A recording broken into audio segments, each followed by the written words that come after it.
Bien, pues hoy vamos a seguir el estudio en el libro de Gálatas. Nos quedamos la última ocasión en el capítulo 3. Llegamos hasta el versículo 9, creo recordar.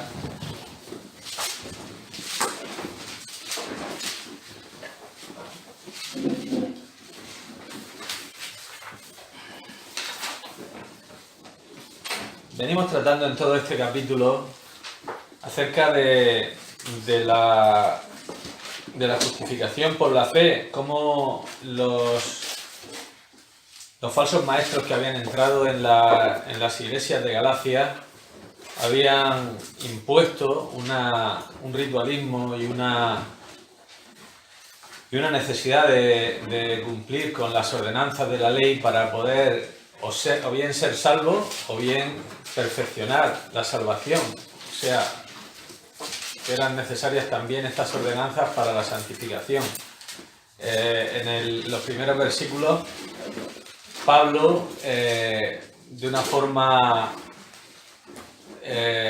bastante drástica, confronta a los gálatas, les llama insensatos primero y luego también necios, por el hecho de que estaban dejando el evangelio de la gracia de Dios para seguir un evangelio diferente, un falso evangelio.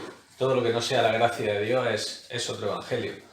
Entonces, luego pasó a mostrarles cómo en el Antiguo Testamento Abraham fue justificado por la fe, ¿no? Ahora va a seguir el apóstol, va a seguir tratando con el tema de la ley, ¿no? Vemos como en el versículo 10, dice: porque todos los que dependen de las obras de la ley están bajo maldición, porque escrito está: maldito todo aquel que no permaneciere en todas las cosas escritas en el libro de la ley para hacerlas.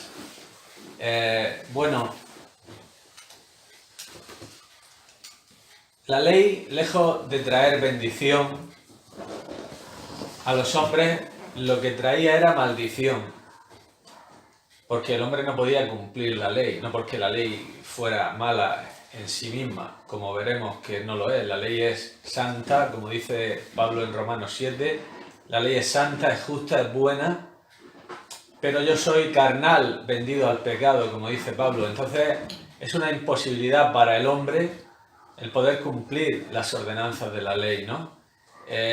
Pablo lo expresa muy bien en el libro de Romanos, cuando en el capítulo 5, versículo 20, dice Pablo: la ley se introdujo para que el pecado abundase. O sea, la ley, Dios la introdujo, según la palabra de Dios, para que la ofensa se hiciera mayor, para que la ofensa se multiplicara, para que el pecado abundase. Es lo que dice la palabra de Dios claramente, ¿no? Pero ¿había realmente necesidad de esto? ¿Había necesidad de hacer esto? ¿No era esto añadir dificultad a la dificultad ya de por sí? ¿No era esto cerrar todas las puertas de modo que no hubiera salida para el hombre? Pues no es que así parezca, es que así es. Es que así es. La ley, por medio de su oposición al mal innato en el hombre, le comunica nuevas fuerzas, hace que se eleve a su actividad completa, ¿no? Entonces, lo dice también la palabra de Dios. La palabra de Dios dice, en 1 Corintios 15, 56, dice que el poder del pecado es... El poder del pecado es... ¿Alguien que lo lea? ¿Cuál es el poder del pecado? 1 Corintios 15, 56. La muerte es la paga del pecado. La maldición. Pero el poder del pecado, ¿cuál es? Maldición.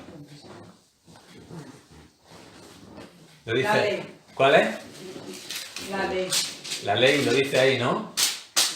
Dice que el poder del pecado es la ley, ¿no?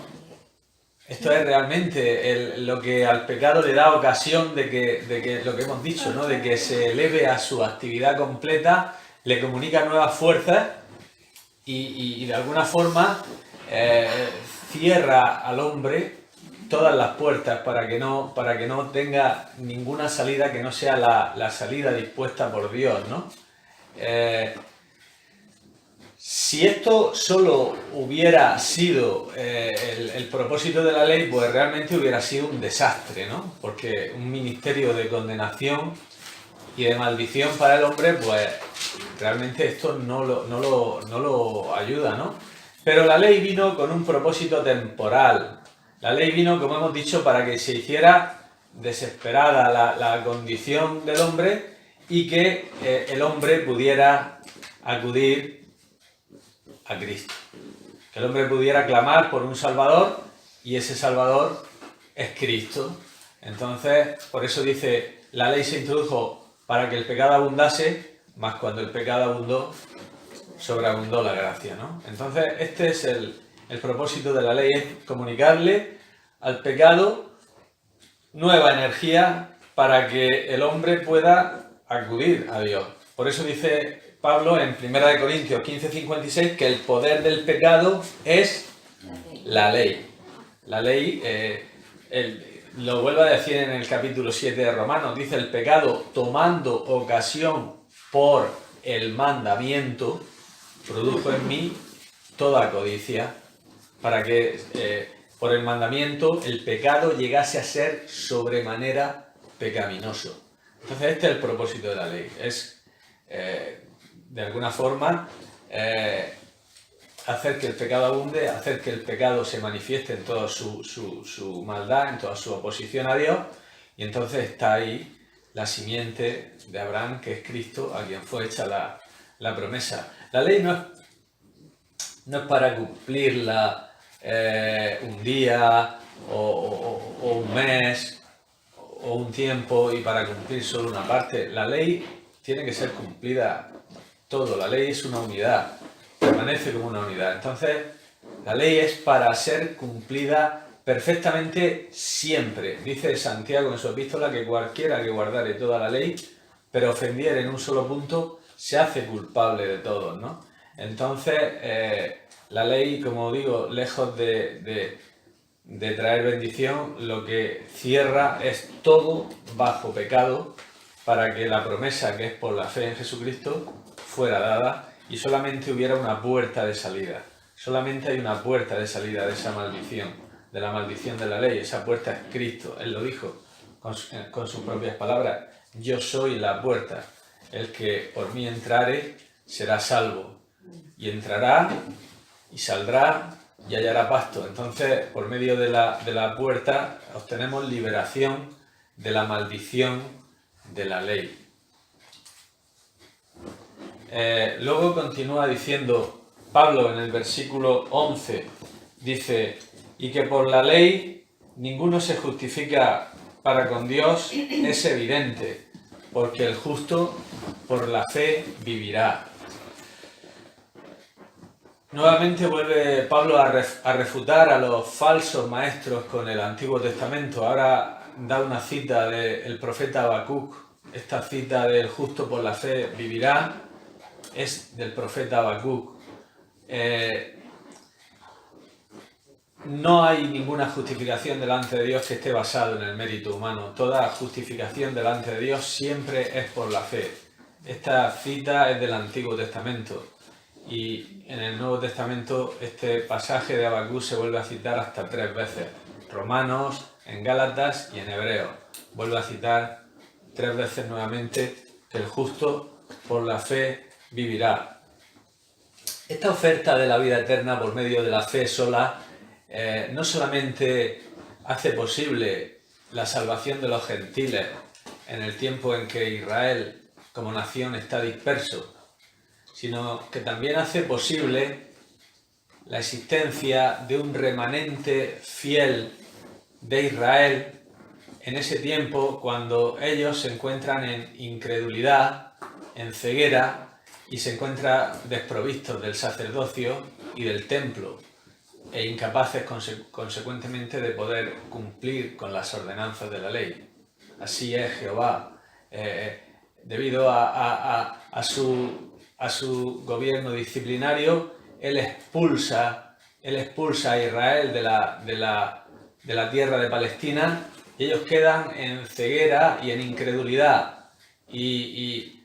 Pero sin embargo, debido al pacto de misericordia que Dios hizo con Abraham, el individuo israelita puede acudir a la simple fe de Abraham y ser salvo. Entonces, esto es lo que Dios está haciendo. Dios está proveyendo una salvación por fe que es ofrecida igualmente a judíos y a gentiles, y que todos pueden beneficiarse de ese evangelio de gracia, ¿no? Sin embargo, no debemos recordar que los pactos inmutables que Dios ha hecho con Israel no serán abrogados, no serán anulados. Esto queda también bien establecido, ¿no?, en pasajes del Antiguo Testamento. ¿Os acordáis cuando leímos y meditamos acerca de Ezequiel 16, al final del capítulo,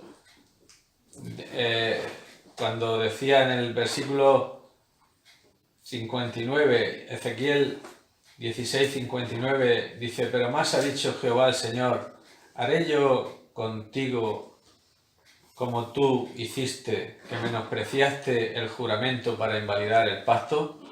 Y dice Dios: antes yo tendré memoria de mi pacto que concerté contigo en los días de tu juventud, y estableceré contigo un pacto sempiterno, y te acordarás de tus caminos y te avergonzarás cuando recibas a tus hermanas, las mayores que tú y las menores que tú, las cuales yo te daré por hijos, mas no por tu pacto, sino por mi pacto, que yo confirmaré contigo. Sabrás que yo soy Jehová, para que te acuerdes y te avergüences, y nunca más abras la boca a causa de tu vergüenza, cuando yo perdone todo lo que hiciste, dice Jehová el Señor. Luego, en el mismo capítulo 20 de ese libro de Ezequiel, después de hacer un repaso de todo lo que hizo Israel desde el principio, cómo se fue infiel a Dios, cómo se fue apartando, cómo se fue despreciando las gracias de Dios, las cuales eran una y otra vez manifestadas a este pueblo, la paciencia de Dios. Luego viene a decir, luego vuelve a decir al final del capítulo, dice: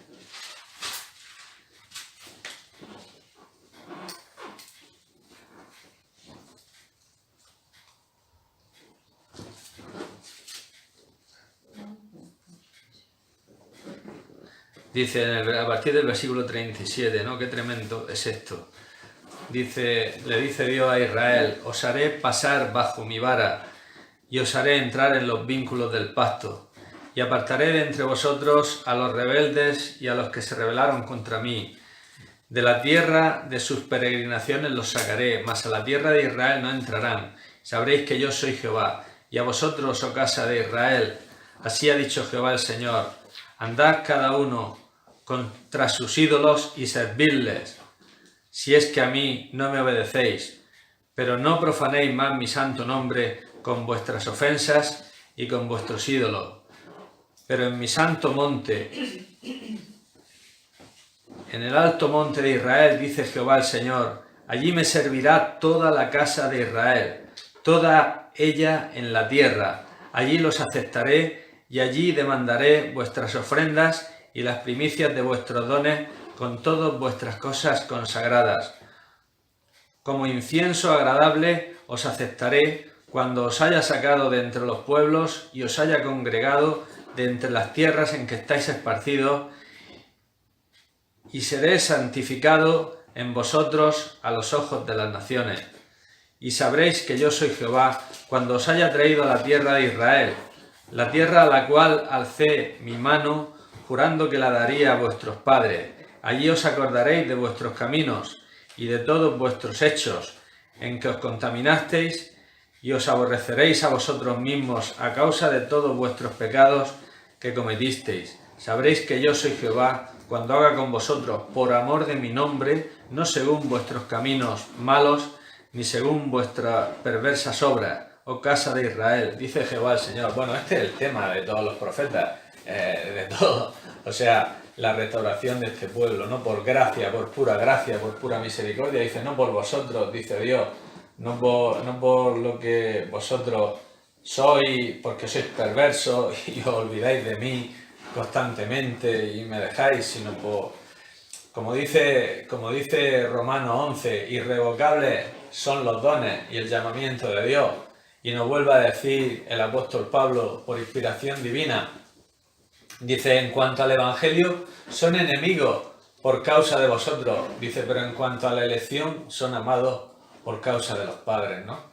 Entonces, bueno, simplemente quería dejar esta nota, que aunque Dios ha disciplinado a su pueblo de Israel, esa disciplina, ese desgajar la rama del olivo ha supuesto que los gentiles podamos ser injertados en el olivo, pero viene el tiempo, como dice el mismo apóstol Pablo, que Israel será restaurado, ¿no? Israel será restaurado, Israel será bendecido, Israel como nación será salvo. Dios va a hacer, como dice aquí Ezequiel 20, una limpieza en ese pueblo, quitará los rebeldes, quitará los que sigan obstinadamente oponiéndose a Dios, pero sí habrá un derramamiento de la gracia de Dios sobre este pueblo. Él derramará espíritu de gracia y de oración, y dice que mirarán a él, dice Zacarías, a quien traspasaron, ¿no? Y llorarán como se llora por hijo unigénito, cuando se den cuenta de que realmente el Mesías que tanto tiempo han estado rechazando y despreciando, pues se vuelva, o sea, era Cristo, era su Mesías, y entonces se volverán en arrepentimiento, ¿no? Bueno, volviendo al capítulo 3 de Gálatas, el versículo 12 nos dice, y la ley no es de fe, sino que dice, el hombre que hiciere estas cosas vivirá por ellas. La ley no es de fe, la ley es de obras, es un pacto de obras, ¿no? El hombre que haga estas cosas vivirá por ellas. La ley le dice al hombre, si bien hicieres, te bendeciré. La gracia dice, te he bendecido, ahora haz el bien. La ley dice, haz esto y vivirás. La gracia dice, te he dado vida, ahora haz. La ley comienza con lo que el hombre debe hacer. La gracia comienza con lo que Dios ha hecho. La ley demanda justicia. La gracia provee justicia. La ley es una bendición que se recibe por vivir una vida perfecta. La gracia es una vida que se recibe o que se vive por haber recibido una bendición perfecta, ¿no? Es una diferencia grande entre el principio de la ley y el principio de la gracia. Ni que decir tiene que las ordenanzas de la gracia para el cristiano son mucho más elevadas que las ordenanzas de la ley. Las ordenanzas de la ley, pues, por ejemplo, la ley decía, ama a tu prójimo como a ti mismo, ¿no? Bajo la gracia, Cristo nos dijo, amaos unos a otros como yo os he amado. Este amor es muy superior al de la ley, ¿no? Bajo la ley, por ejemplo, no se revelan muchas cosas que en la gracia sí se revelan. Por ejemplo, en la gracia se nos dice que estemos siempre gozosos. Esto es imposible para el hombre natural. Bajo la gracia se nos dice que oremos sin cesar. Bajo la gracia se nos dice que demos gracias por todo. Bajo la gracia se nos dice que no apaguemos el espíritu. Bajo la gracia se nos dice que haya en nosotros el sentir, el mismo sentir que hubo en Cristo Jesús. El mismo sentir que hubo en Cristo Jesús. El cual siendo en forma de Dios, no estimó el ser igual a Dios, sino que se despojó. Entonces, todas estas ordenanzas no estaban en la ley. En la ley hay unas ordenanzas, pero son mucho más superiores las ordenanzas que hay bajo la gracia. Lo vemos en las epístolas y lo vemos en las palabras de Cristo, ¿no? Ahora, se nos ha dado bajo la gracia una provisión que no estaba bajo la ley. Bajo la gracia a cada creyente le es dado el Espíritu Santo, cuya presencia y cuyo poder está a disposición de cada creyente. Bajo la ley el Espíritu venía para ciertas tareas y para ciertos propósitos soberanos de Dios, y de la misma manera que venía se iba. Venía sobre Balaam, venía sobre Saúl, venía sobre una mula, vino para que hablara, y venía sobre muchas personas, y con la misma libertad que venía se iba. Sin embargo, bajo la gracia el creyente tiene una provisión que no tenía bajo la ley, ¿no?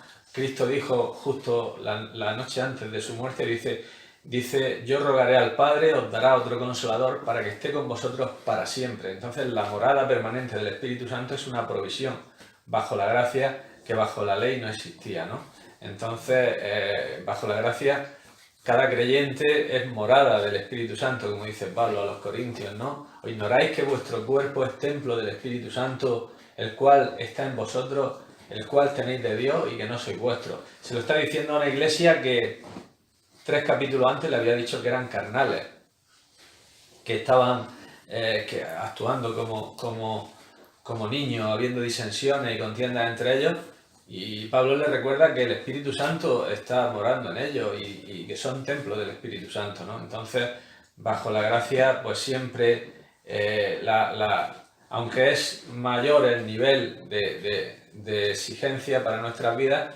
pero sí que podemos contar con el poder y con la presencia del Espíritu Santo, que mora y estará con nosotros para siempre. Entonces, esto es la ley. No es de fe, dice ese versículo que hemos leído, sino que dice, el hombre que hiciera estas cosas vivirá por ellas. Echa un poco de agua. Luego el versículo 13 nos dice, este versículo muy conocido,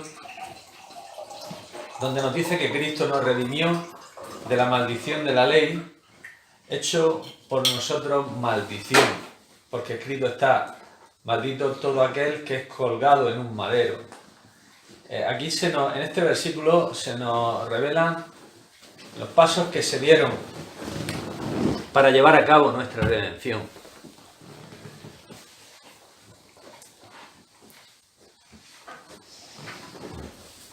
Como dije anteriormente, la maldición corresponde a todos los que estamos, a todo ser humano, porque por la ley nadie será justificado delante de Dios, porque todos hemos fallado en el cumplimiento de la ley. Nadie ha cumplido toda la ley.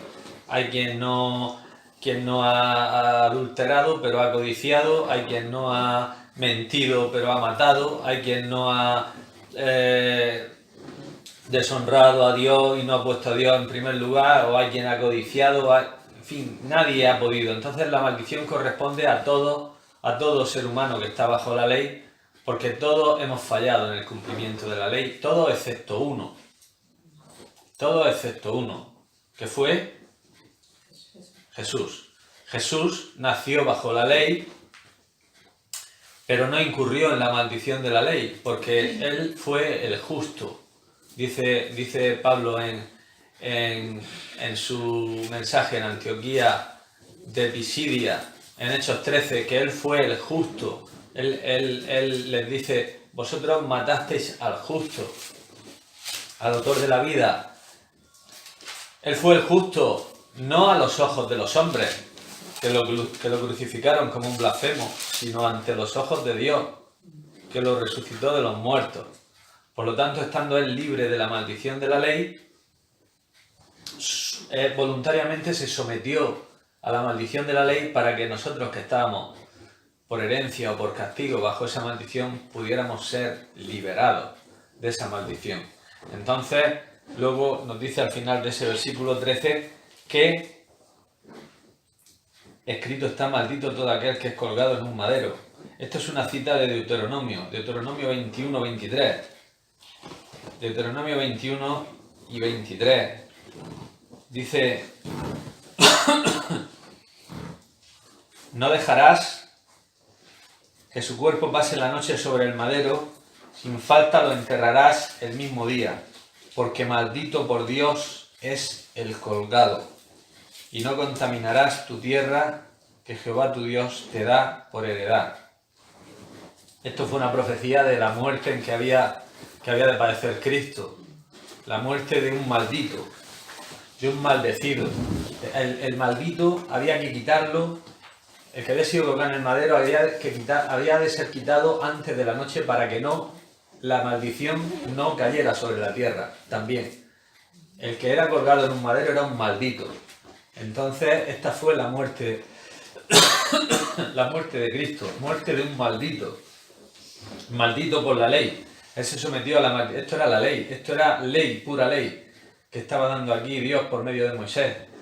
Entonces, esta es la forma en que tenía que morir Cristo, como un maldito, colgado sobre un madero. Porque maldito por Dios es el colgado. Así murió Cristo, colgado entre el cielo y la tierra, como indigno del uno y del otro. Esta fue su terrible muerte, la muerte de un maldito. Él fue hecho maldición por nosotros. Por eso dice ese versículo que hemos leído: Cristo nos redimió de la maldición de la ley, hecho por nosotros maldición. Porque escrito está: maldito todo el que es colgado en un madero. Dice el versículo 14: para que en Cristo Jesús la bendición de Abraham alcanzase a los gentiles. Para que en Cristo Jesús, a fin de que por la fe recibiésemos la promesa del Espíritu. ¿Cuál es la bendición de Abraham? La bendición de Abraham es aceptación delante de Dios por medio de la justicia imputada. Abraham no fue justo por sus obras. Abraham varias veces dijo que su mujer era su hermana, exponiéndola a que la pudieran tomar por salvarse su pellejo. Abraham se adulteró con la sierva. Abraham, cuando Dios le dijo que saliera de la tierra y fuera a la tierra, que se fue con su padre y se quedó en Harán y estuvo allí un tiempo, fue una obediencia incompleta. Entonces, Abraham por las obras no podía ser justificado, porque Abraham falló como cualquier persona falla. Abraham fue justificado por la fe. Entonces esa fe le fue contada por justicia. Entonces, por medio de esa fe fue aceptado por Dios. Dios le imputó la justicia. Entonces, la bendición de Abraham es aceptación delante de Dios por medio de la justicia imputada. Aquí en este versículo Pablo, por inspiración divina, añade que el don del Espíritu Santo era parte del pacto de gracia que Dios había hecho con Abraham. Por eso dice Pablo ahí que para que por la fe recibiésemos la promesa del Espíritu. Cristo tenía que morir morir y ser glorificado para que el Espíritu Santo pudiera venir, ¿no? Acordaros de las palabras de Cristo allí en Juan 16, cuando dijo: os digo la verdad, os conviene que yo me vaya, porque si yo no me fuere, el Consolador no vendría a vosotros, mas si me fuere, os lo enviaré. Él convencerá al mundo de pecado, de justicia y de juicio. Entonces, Cristo tenía que morir y ser glorificado para que se pudiera cumplir la promesa de bendición que Dios había hecho a Abraham, que incluía el don del Espíritu Santo. Dios prometió a Abraham bendecir a todas las naciones en su simiente, de forma incondicional, por la fe. Esto es una promesa de gracia, una promesa únicamente por la fe. Dice el versículo 15 de ese libro de Gálatas que estamos leyendo, el capítulo capítulo 3 de Gálatas y versículo 15 dice: hermanos, hablo en términos humanos, un pacto, aunque sea de hombre, una vez ratificado, nadie lo invalida ni le añade. Un pacto, un testamento o un acuerdo, cuando es firmado y sellado, nadie puede quebrantar eso, cuanto menos, ¿verdad? Un pacto que ha hecho Dios. Dice el versículo 16: ahora bien, a Abraham fueron hechas las promesas y a su simiente. No dice a las simientes, como si hablase de mucho, sino como de uno, a su simiente, la cual es Cristo. Luego en el versículo 17 nos dice: esto pues digo, el pacto previamente ratificado por Dios para con Cristo, la ley que vino 430 años después, no lo abroga para invalidar la promesa. La ley fue introducida, como dijimos anteriormente y como veremos también en lo sucesivo de este capítulo, con un propósito temporal, hasta que viniese la simiente. Hasta que viniese la simiente. O sea, la ley fue por decirlo así, un método de prueba en el cual Dios iba a tratar a la nación temporalmente, por medio de la muerte y resurrección de Cristo, una salvación nueva, una redención perfecta del pecado es realizada, ¿no? Y entonces, ahora por medio de la muerte y resurrección de Cristo, el principio de fe nuevamente es activado. Ahora la bendición es para el que no obra, sino cree en aquel que justifica al impío, como Abraham creyó a Dios y le fue contado por justicia. O sea que por medio de la muerte y resurrección de Cristo, el pacto de gracia, el principio de fe es nuevamente continuado y ofrecido a los hombres. Y tenemos la bendición por la fe en Cristo, ¿no? Esto es lo que está enseñando Pablo. Pablo está aquí enseñando el Evangelio de la gracia, no está haciendo otra cosa, está mostrándoles a estas personas lo que es el Evangelio del cual se habían desviado, ¿no? Y está llevándolos nuevamente a... Es verdad que muchas veces aquellos que profesamos ser cristianos necesitamos escuchar el Evangelio de Cristo, el Evangelio de su gracia, el Evangelio que dice que Dios lo ha hecho todo, que Dios ha provisto una salvación eterna, perfecta, para una existencia celestial, para una ciudadanía en los cielos, y que podamos disfrutarla, ¿no? Tanto judíos como gentiles. Así es con la salvación, como se nos ofrece como un regalo, sin condiciones, y la posibilidad de hacer méritos para ganarla queda totalmente excluida. Es un pacto completamente de gracia, ¿no? Y aquí Pablo está llevándolos nuevamente al A, B y C del Evangelio de la gracia, exponiéndolo de una forma gloriosa, exponiendo que la ley no añade nada a nuestra condición y que por la fe tenemos una posición perfecta delante de Dios. Y dice este versículo, y con este terminamos, el versículo 18: porque si la herencia es por la ley, ya no es por la promesa, pero Dios la concedió a Abraham mediante la promesa. O sea, la herencia tiene que ser por la ley o por las obras. La promesa tiene que ser por la ley o por las obras. Las dos cosas se excluyen mutuamente, ¿no? Esto lo vemos claramente en Romanos 11, versículo 6. Las dos cosas se excluyen. La fe y las obras, la gracia y las obras se excluyen totalmente. Dice Romanos 11:6. Dice: si por gracia, ya no es por obra. De otra manera, la gracia ya no es gracia. Y si por obra, ya no es gracia. De otra manera, la obra ya no es obra. No puede ser. La herencia tiene que ser o por las obras o por la fe. Y Dios lo ha hecho por fe, porque por obras nadie puede ser justificado, ¿no? Entonces, este Evangelio de gracia tiene que estar impregnando nuestro corazón. Tenemos que estar saturados de este Evangelio de la Gracia, porque si no, rápidamente nos podemos desviar y pensar que Dios nos ha llamado o nos está sosteniendo por algún mérito inherente en nosotros, ¿no? Y Dios nos ha llamado y nos está sosteniendo y está perfeccionando su obra por pura gracia, ¿no? Por pura gracia. No hay ningún mérito en nosotros, no hay nada en nosotros que pueda recomendarnos delante de Dios, ¿no? Dios lo ha hecho todo por su gracia. Dios desecha toda obra de justicia que el hombre haga para ser acepto delante de Él. Dios solamente se complace en Jesucristo. Nosotros somos aceptos porque estamos en Jesucristo. Nosotros somos hechos justicia de Dios en Él. Nosotros por naturaleza no somos justos, nosotros somos injustos. Dice que el justo murió por los injustos para llevarnos a Dios.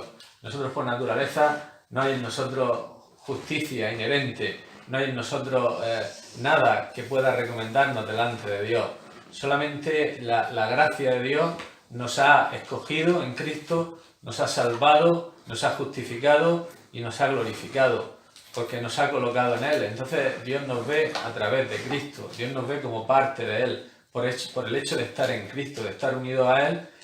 Su justicia, su vida, su redención, su expiación son nuestras y podemos disfrutar de esa gloria, pero no es por ningún mérito nuestro, ¿no? Los Gálatas, como veremos cuando lleguemos al capítulo 5, estaban cayendo de esa gracia, estaban volviendo nuevamente a tratar de presentarse delante de Dios por sus méritos, por su justicia, ¿no? Y entonces, de ahí la severidad, ¿no?, de Pablo. Pablo no usa un tono tan severo en ninguna epístola como aquí, aún con los corintios, que eran tan pecaminosos, ¿no? Y es mucho más tierno que con los Gálatas. Es mucho más tierno, les ruega a los corintios, les ruega, les pide que se vuelvan a Cristo, ¿no? Y que de alguna forma dejen aquellos pecados de divisiones, de contiendas que tenían entre ellos. Pero sin embargo a los Gálatas, que estaban abandonando este Evangelio de gracia, el Pablo se muestra bastante más duro, ¿no? Porque este pecado de desechar la gracia de Dios es mucho peor, ¿no? Es mucho peor que cualquier otro pecado para el cristiano. Desechar la gracia de Dios es realmente pues Pablo lo cataloga de esa forma, ¿no? Tan tremenda, ¿no? Al llamarle le dice de Cristo os desligasteis, los que por la ley os circuncidáis, de la gracia habéis caído, ¿no? Y es bastante duro, llamándolo insensatos y necios, ¿no? Y que no caigamos nosotros en que tengamos siempre presente, ¿no?, el Evangelio de la gracia de Dios, lo que es el Evangelio de la gracia de Dios, lo que Él ha hecho, el precio que Él pagó, para que nosotros pensemos que por algo nuestro podemos añadir y perfeccionar algo de lo que Dios ha hecho ya y ha realizado perfectamente a favor nuestro, ¿no? Entonces, esto es algo que es motivo es una incredulidad hacia la gracia, es un pecado de incredulidad, ¿no? Como terrible, ¿no? La incredulidad es, por decirlo así, el peor de los pecados, ¿no? Cuando el Espíritu Santo dice que convence a los pecadores, dice que Él los convence de pecado por cuanto no creen en mí. Esto habla de incredulidad. Y la incredulidad nosotros debemos de luchar contra ella y de no permitir que caigamos, ¿no? Como Pablo o el escritor de Hebreos le advierte, ¿no? Si oyereis hoy su voz, no endurezcáis vuestros corazones, como en la provocación, en el día de la tentación, en el desierto, donde me probaron vuestros padres, me probaron y vieron mis obras, a causa de lo cual me disgusté contra esa generación, y dije, siempre andan vagando en su corazón, y no han conocido mis caminos. Por tanto, juré en mi ira, no entrarán en mi reposo. Entonces nos advierte el escritor de Hebreos y nos dice, mirad que no haya en ninguno de vosotros corazón malo de incredulidad para apartarse del Dios vivo. Mirad que no haya corazón malo de incredulidad para apartarse del Dios vivo, dice Hebreos capítulo 3, sino que nos exhortemos unos a otros cada día, entre tanto que se dice hoy, para que ninguno se endurezca por el engaño del pecado, porque somos hechos participantes de Cristo con tal que retengamos firme hasta el fin la confianza del principio. Con tal que retengamos firme hasta el fin la confianza del principio. Entre tanto que se dice, si oyeres hoy su voz, no endurezcáis vuestros corazones como en la provocación. Continúa diciendo, ¿quiénes fueron los que habiendo oído le provocaron? ¿No fueron todos los que salieron de Egipto por mano de Moisés? ¿Con quiénes estuvo él disgustado 40 años? ¿No fue con los que pecaron, cuyos cuerpos cayeron en el desierto? ¿Y a quienes juró que no entrarían en su reposo, sino aquellos que desobedecieron? Y vemos que no pudieron entrar realmente por causa de ¿qué? De incredulidad. Entonces aquí es el pecado que somos advertidos. La incredulidad es no creer lo que Dios ha dicho, no creer lo que Dios ha hecho, no tomar por cierta su palabra y menospreciarlo. Y de alguna forma es lo que estaban haciendo los Gálatas. De ahí las advertencias y las amonestaciones y las exhortaciones del apóstol. Amén.